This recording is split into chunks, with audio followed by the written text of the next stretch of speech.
اور امام بخاری اور مسلم نے خود ان پر اعتماد کر کے ان سے اخذ کیا اور ان سے استفادہ کیا اور روایت کی. یہ ایک بنیادی مقدمہ ہے. اور ایک بڑی نئی بات ہے جس کو صحیح بخاری اور صحیح مسلم کے شارحین نے کبھی بھی اس جہت اور اس نہج سے نہ امام بخاری کو دیکھا ہے، نہ امام مسلم کو دیکھا ہے، اور نہ صحیح بخاری کو عام طور پہ اس جہت سے دیکھا ہے، نہ صحیح مسلم کو دیکھا ہے. یعنی یہ وہ پہلو ہے جو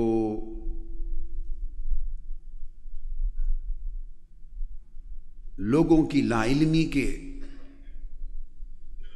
گوشے میں ہے، اور اس پر پردے پڑے ہوئے ہیں لوگوں کی بے خبری اور لوگوں کی بے علمی کے. لہذا چند اسماء، اب یہ ساری بحث کتب اسماء الرجال کو، سینکڑوں کتب اسماء الرجال کی اور روات کی اور رجال بخاری کی اور رجال مسلم کی، ان کو کھنگالنے کے بعد اور تراجم روات کی کھنگالنے کے بعد اصل مصادر سے، امہات الکتب سے جا کے یہ کچھ چیزیں ملتی ہیں. مرتب اور مدون شکل میں یہ بات کہیں کسی کتاب میں نہیں ملتی کہ علماء پڑھ سکیں اور اس کو لے سکیں، جس کی وجہ سے معترضین اور منکرین تصوف و منکرین صوفیہ انہیں یہ بات کہنے میں آسانی ہوتی ہے، کیونکہ ان کا رد اور دفاع آسانی کے ساتھ کتابوں میں دستیاب نہیں ہوتا. تو چند نمونے جو دینا چاہتا ہوں، ان میں چند شیوخ البخاری کا ذکر کرتا ہوں اور پھر ان کے رجال کا ذکر کرتا ہوں. اور یہ بات ذہن نشین کر لیں کہ امام بخاری کے اور انہی میں سے اکثر امام مسلم کے بھی شیوخ تھے. بڑی پختہ اور پہلی بات جو کہنا چاہ رہا ہوں، امام بخاری کے شیوخ میں سے جن سے امام بخاری نے اخذ کیا، روایت کیا، اور غیر صحیح بخاری میں نہیں، خود الجامع الصحیح میں روایت کیا، یعنی وہ رجال ہیں صحیح بخاری کے. ان میں پہلا نام جو بتانا چاہتا ہوں صوفیاء میں سے، وہ ائمہ حدیث کے طور پہ معروف، مگر وہ شیوخ بخاری اور رجال بخاری میں سے ہیں. الامام ابو علی الحسن بن منصور بن ابراہیم الصوفی الشطوی البغدادی. ان کے نام کے ساتھ لقب الصوفی آتا ہے اسماء الرجال کی کتب میں. الامام، یہ بات بڑی اہم ہے.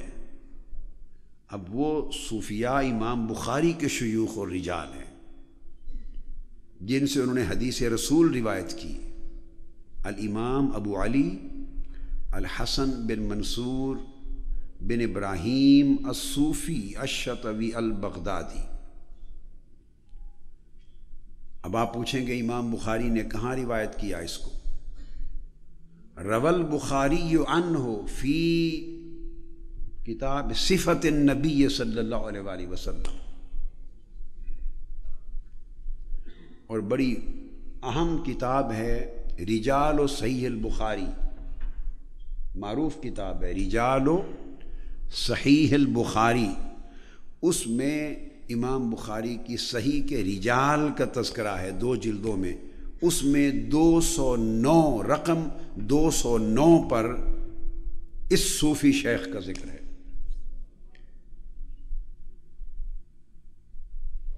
اور ایک اور کتاب ہے رجال صحیح بخاری پر المعلم، اور یہ رجال مسلم پر ہے یہ کتاب، وہ رجال صحیح بخاری پر، اور یہ امام مسلم کے بھی شیخ تھے. المعلم صفحہ 135 جو الحافظ ابو بکر محمد بن اسماعیل بن خلفون نے لکھی. یہ معروف کتابیں ہیں محدثین اور اساتذہ کے ہاں بخاری اور مسلم کے رجال کے مطالعہ کے لیے یہ ہر ایک کے ہاں کتاب ہوتی ہے۔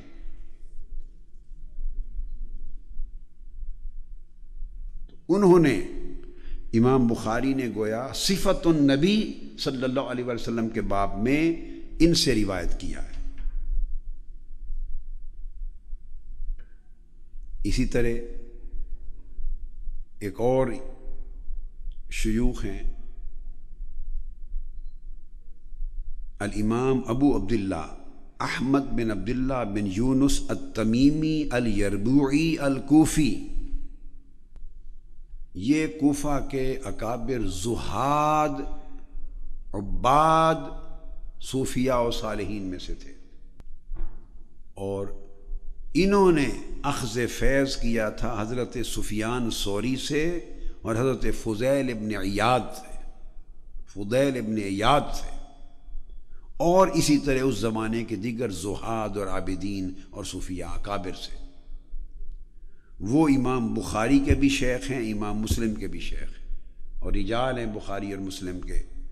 اس کو بھی ذکر کیا المعلم بشیوخ البخاری و مسلم، اس کتاب میں الحافظ ابو بکر محمد بن اسماعیل۔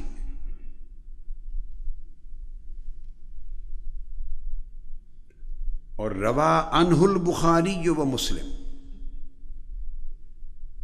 اور ابو احمد بن عدی نے انہوں نے بھی ذکر کیا قال کان من صالحی اہل الکوفہ، یہ اہل کوفہ کے صالحین میں سے تھے اور عابدین زہاد میں سے تھے، اہل اللہ میں سے تھے۔ پھر تیسرے شیخ ہیں اور الامام ابو اسماعیل ثابت بن محمد، ان کا لقب ہی صوفی تھے مگر ان کا لقب الزاہد تھا۔ جو صوفیاء ہوتے اس زمانے میں ان کو اسماء الرجال کی کتب میں الزاہد لکھتے تھے، الزاہد لکھ دیں یا الصوفی لکھ دیں ایک معنی ہوتا تھا، تو ان کا ٹائٹل تھا ابو اسماعیل ثابت بن محمد الزاہد الکنانی الشیبانی الکوفی۔ انہوں نے بھی حضرت سفیان الثوری اور حضرت الفضیل بن عیاض ان سے روایت کیا تھا، اور یہ شیوخ بخاری کے ناموں میں ان کو بھی ابن عدی نے بھی ذکر کیا ہے، اور ثابت بن محمد الزاہد الکوفی کو احد الثقات بھی کہا ہے، اور باقی اہل الخیر صوفیاء اور اہل العبادہ میں شامل کیا۔ امام القاسم بن صفوان البرزعی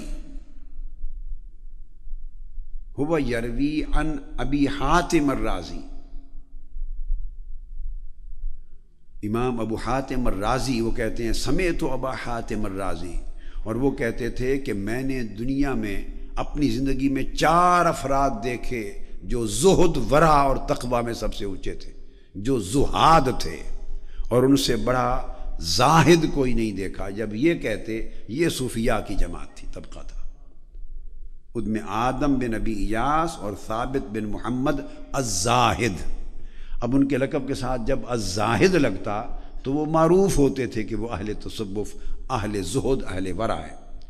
اس بات کو ذہن میں رکھیں کہ جب اوائل دور میں تصوف کی اصطلاح بہت زیادہ متداول نہیں تھی، اوائل دور میں، اور تصوفی کے موضوع پر جب کتب لکھی جاتی تھیں تو کتب ہی الزہد کے نام پہ لکھی جاتی تھی، اور تذکرہ ان میں سب صوفیاء کا ہوتا تھا۔ امام احمد بن حنبل نے خود کتاب لکھی، کتاب الزہد، اور صوفیاء اولیاء کا ذکر کیا جو زہاد تھے۔ امام وکیع بن الجراح نے کتاب لکھی، کتاب الزہد والرقائق۔ اس طرح دیگر اور ائمہ نے بھی لکھی۔ امام بہقی تک لوگ لکھتے رہے، اور وہ اس سبجیکٹ کو زہد، چونکہ بخاری اور مسلم میں بھی یہ کتاب الزہد یا کتاب الرقاق یا کتاب الرقائق اسی نام سے یہ موضوعات چلتے تھے جو خواص اوصاف اور صفات مجتمع ہو کے جو صوفیاء کے کردار میں بنی۔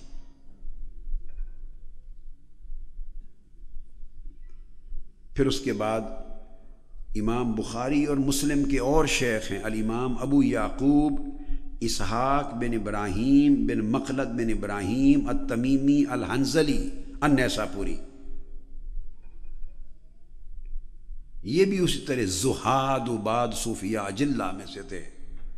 انہوں نے حضرت امام وکیع بن الجراح ان سے روایت کیا، اور حضرت امام محمد نے اور ابو اسحاق الشیرازی نے بیان کیا طبقات الفقہاء میں کہ یہ حضرت اسحاق بن ابراہیم التمیمی الحنظلی یہ ان لوگوں میں سے تھے کہ جمع اسحاق بین الحدیث والفقہ والورع